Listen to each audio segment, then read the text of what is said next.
राज्य उत्तराखंड के हल्द्वानी नगर में चोरों का आतंक कम होने का नाम नहीं ले रहा है। चोर आए दिन वारदातों को अंजाम दे रहे हैं, लेकिन पुलिस अधिकांश घटनाओं का खुलासा नहीं कर पा रही है।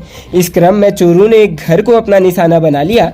चैनल गेट और दरवाजों के ताले तोड़कर चोर सोने के जेवरातों के साथ ही करीब 1.5 की नगरी चोरी कर ले गए। पीड़िता ने पुलिस को तहरीर सौंप कार्रवाई की गुहार लगाई है। पुलिस को सौंपी तहरीर में सरस्वती विहार धान मिल तल्ली हल्द्वानी निवासी गीता पलड़िया पत्नी ललित मोहन पलड़िया ने कहा कि वह बीती 25 जून को अपने मायके गई हुई थी। जब वह 2 जुलाई को वापस लौटी तो चैनल गेट के ताले टूटे देख उसके पैरों तले जमीन खिसक गई। अंदर जाकर देखा तो दरवाजों के भी ताले टूटे हुए हैं और सारा सामान अस्त व्यस्त पड़ा हुआ है। साथ ही अलमारी में रखे सोने के जेवरात और करीब 1.5 लाख रुपए की नकदी गायब थी।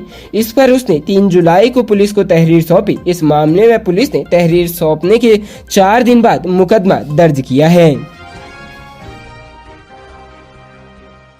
राज्य में भ्रष्टाचार के खिलाफ जीरो टॉलरेंस नीति के तहत काम कर रहे मुख्यमंत्री पुष्कर सिंह धामी ने आयुर्वेद विश्वविद्यालय के वित्त नियंत्रक अमित जैन को निलंबित कर दिया है। दरअसल अमित जैन ट्रांसफर के बावजूद चेक काट रहे थे। यह जानकारी सीधे सरकार को मिली थी। मुख्यमंत्री ने इसकी गोपनीय जांच कराई और मामला सही पाया गया। मुख्यमंत्री पुष्कर सिंह धामी ने बिना देर किए सीधे अमित जैन को निलंबित करने का आदेश अफसरों को दिया। मुख्यमंत्री सचिवालय के सूत्रों ने इसकी पुष्टि की है।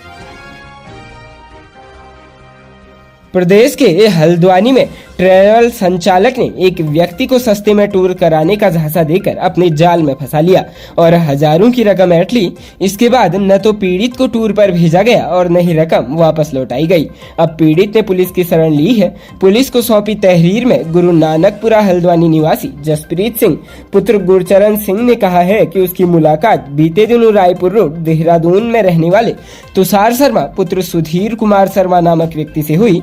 उसने बताया कि वह टूर एंड पैकेज कंपनी का व्यवसाय करता है। साथ ही उसे सस्ते में टूर कराने का लालच देकर झांसे में ले लिया। इसके बाद उससे अलग अलग किस्तों में 60,000 की रकम खाते में डलवा ली गई। इसके बाद न तो उसे टूर पर भेजा गया और न ही रकम वापस की गई। यहाँ तक कि रकम वापस मांगने पर उसे जान से मारने की धमकी दी गई। पीड़ित ने पुलिस से कार्रवाई की मांग की है। तहरीर के आधार पर पुलिस ने मुकदमा दर्ज कर अपनी कार्रवाई शुरू कर दी है। प्रदेश के जनपद अल्मोड़ा में राजकीय शिक्षक संघ के हुए अधिवेशन और प्रांतीय कार्यकारिणी के चुनाव परिणाम सामने आ चुके हैं। चुनाव में अब की बार गढ़वाल मंडल के नेताओं का जलवा रहा।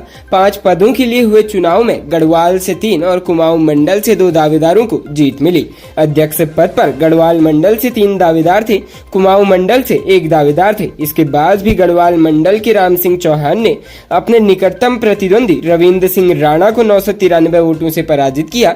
डॉक्टर सोहन सिंह माजिला को 472 वोट ही मिल पाए। उपाध्यक्ष पद उधम सिंह नगर के राजकुमार चौधरी ने जीत दर्ज की, उनको 842 वोट मिले। महामंत्री पद पर रमेश चंद्र पैन्यूली ने 852 वोट पाकर जीत दर्ज की। संयुक्त मंत्री पद पर नैनीताल जनपद के जगदीश बिष्ट ने जीत दर्ज की। वहीं कोषाध्यक्ष पद पर लक्ष्मण सिंह सजवाण ने जीत दर्ज की। अटल आदर्श स्कूल राजकीय इंटर कॉलेज अल्मोड़ा में सुबह 10 बजे से 2 बजे तक मतदान हुआ। मतदान 3 बजे से शुरू हुआ। देर रात 10:30 के बाद मुख्य चुनाव अधिकारी अपर निदेशक कुमाऊं लीलाधर व्यास ने विजयी प्रत्याशियों के नामों की घोषणा की, उनको शपथ भी दिलाई। इस समय में बड़ी संख्या में शिक्षक मौजूद रहे।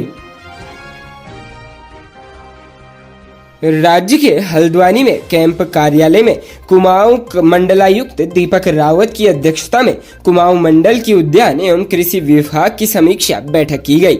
उद्यान विभाग की समीक्षा में उद्यान अधिकारी द्वारा बताया गया कि पंडित दीनदयाल उपाध्याय सरकारी गार्डन चौबटिया में वर्ष 2021-22 में सेब के पौधे में इंटर स्टॉक ग्राफ्टिंग की गई, जिसका परिणाम वर्ष 2023-24 में फल आने लगे हैं, जिसका बाजारी भाव 500 रुपए प्रति किलो है। ग्राफ्ट का वह भाग जो ग्राफ्टेड पौधे की जड़ प्रणाली का निर्माण करता है। इंटर स्टॉक पौधे का एक टुकड़ा स्कोन और अंडर स्टॉक के बीच ग्राफ्ट किया जाता है। इसके साथ ही चेरी पुलम, नाशपाती व खुमानी में भी इंटर स्टॉक ग्राफ्टिंग कर 7,41,373 शीतकालीन पौधों का वितरण भी किया गया है।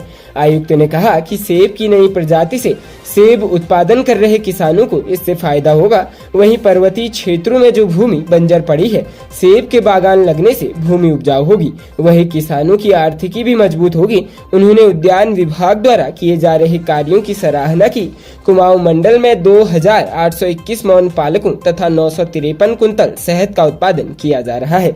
कुमाऊं मंडल में मौन पालन योजना के तहत काश्तकारों को 80% राज्य सहायता योजना के द्वारा बक्स दिए जाते हैं। वर्तमान में कुमाऊं मंडल में 2821 काश्तकार भारतीय प्रजाति एपिस सेरेनाइडिका व मेलिफिटा मौन पालन कर रहे हैं। राज्य उत्तराखंड के जनपद अल्मोड़ा का दशहरा मेला अपने आप में एक अलग स्थान रखता है। यहाँ विभिन्न पुतला समितियां रावण परिवार के दर्जनों पुतले बनाती है और दशहरा के दिन इसे स्थानीय स्टेडियम में जलाया जाता है। लेकिन इस बार स्टेडियम की जगह किसी और जगह पर पुतले जलाए जाएंगे।